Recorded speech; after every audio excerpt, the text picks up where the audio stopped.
Halo teman-teman, kita jumpa lagi.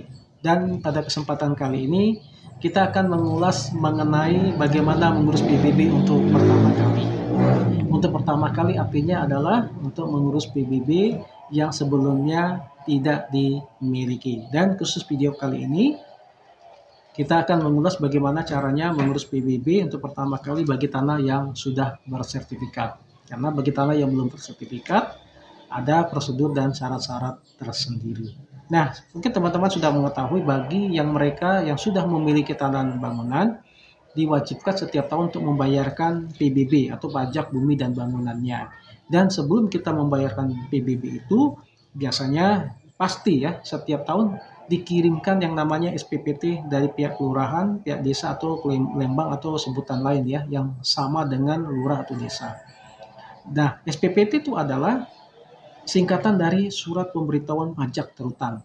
Artinya itu adalah semacam informasi, keterangan atau pemberitahuan seberapa besar atau seberapa rupiah, besaran rupiah yang harus teman-teman bayarkan sebagai akibat dari perolehan tanah atau bangunan yang teman-teman miliki.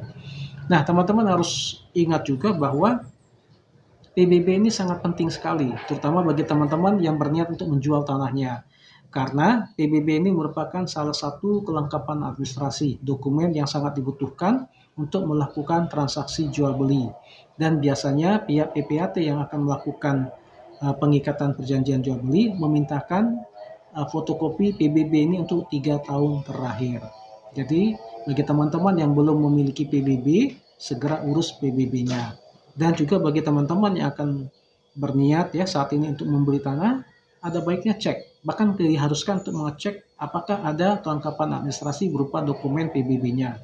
Kalau belum ada, lebih baik teman-teman minta kepada penjual tersebut untuk segera menguruskan PBB-nya supaya dapat dilihat apakah PBB yang tertera namanya di situ sama dengan nama yang tertera di sertifikat sehingga teman-teman dapat aman, nyaman dan terhindar dari risiko perselisihan hukum di kemudian hari. Nah, apa saja syarat-syaratnya untuk mengurus PBB untuk pertama kali? Syaratnya cukup mudah. Yang pertama, teman-teman harus menyerahkan atau melampirkan fotokopi sertifikat.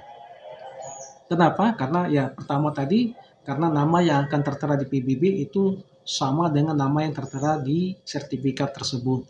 Lalu yang kedua adalah untuk mengetahui lokasinya, dan yang ketiga untuk mengetahui seberapa luas tanah yang teman-teman miliki, termasuk juga batas-batasannya. Karena seberapa luas tanah itu itulah yang akan diperhitungkan sebagai penghitungan untuk pajak bumi dan bangunan yang akan teman-teman miliki. Lalu yang kedua adalah KTP, fotokopi KTP bagi yang namanya tertera di sertifikat. Nah, kalau yang namanya si A, maka lampirkan fotokopi KTP dari si A. Kalau si A itu berhalangan dan diberikan kepada orang lain, ya berikan surat kuasa. Nah, kalau diberikan surat kuasa, lampirkan fotokopi dari nama yang tertera di sertifikat dan sebagai pemberi kuasa, dan fotokopi KTP bagi yang pemberi kuasa yang akan menguruskan PBB ini. Lalu yang kedua juga adalah kalau bisa teman-teman minta fotokopi PBB tetangga setempat, tetangga yang langsung berbatasan dari tanah teman-teman. Nah, kalau bisa itu secara lengkap ya, bagi tetangga yang berbatasan dari tanah teman-teman yang berbatasan di utara, di selatan, timur, atau barat. Nah, kalaupun tidak bisa minta foto KTP-nya, ya teman-teman bawa handphone ya di foto saja, nanti di rumah bisa dicetak. Atau kalau kesulitan untuk mendapatkan semuanya, minimal satu saja. Apakah tetangga yang di berbatasan di utara, selatan, timur, atau barat. Nah, untuk gunanya untuk apa? Gunanya adalah sebagai pembanding ya, sebagai pembanding bagi petugas pajak untuk memperhitungkan berapa pajak yang teman-teman harus bayarkan. Nah, kalau tidak ada ya apa boleh buat, tapi usahakan supaya ada. Nah, lalu yang berikutnya adalah terkadang petugas-petugas dari PBB tersebut ini memang situasional ya, memintakan ada foto dari lokasi setempat.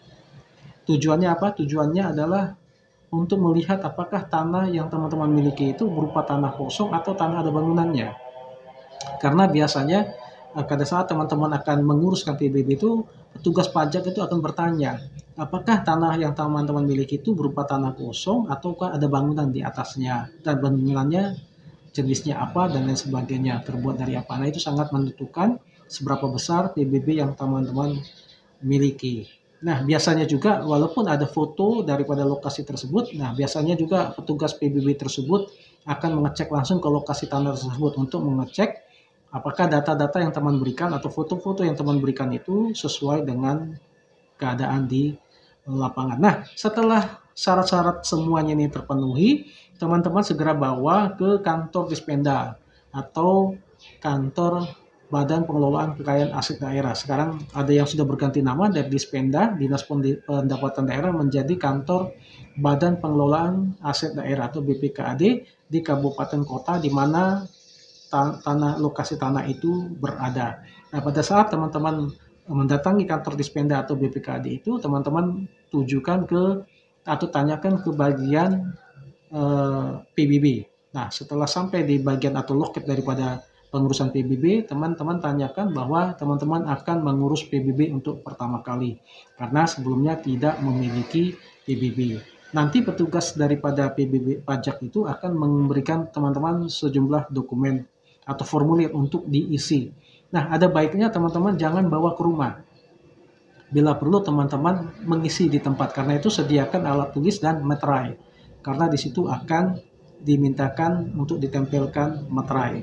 Nah, isilah di situ karena kalau teman-teman nanti tidak tahu apa yang dimaksud dari pertanyaan itu, bagaimana cara mengisinya, teman-teman tidak usah bolak-balik dari rumah ke kantor Dispenda dan sebagainya.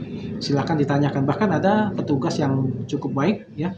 Mereka bersedia untuk membantukan bagaimana mengisikan formulir untuk permohonan PBB tersebut berdasarkan data-data yang teman-teman sediakan, dan biasanya juga diperlihatkan foto yang teman-teman tadi sudah dapatkan.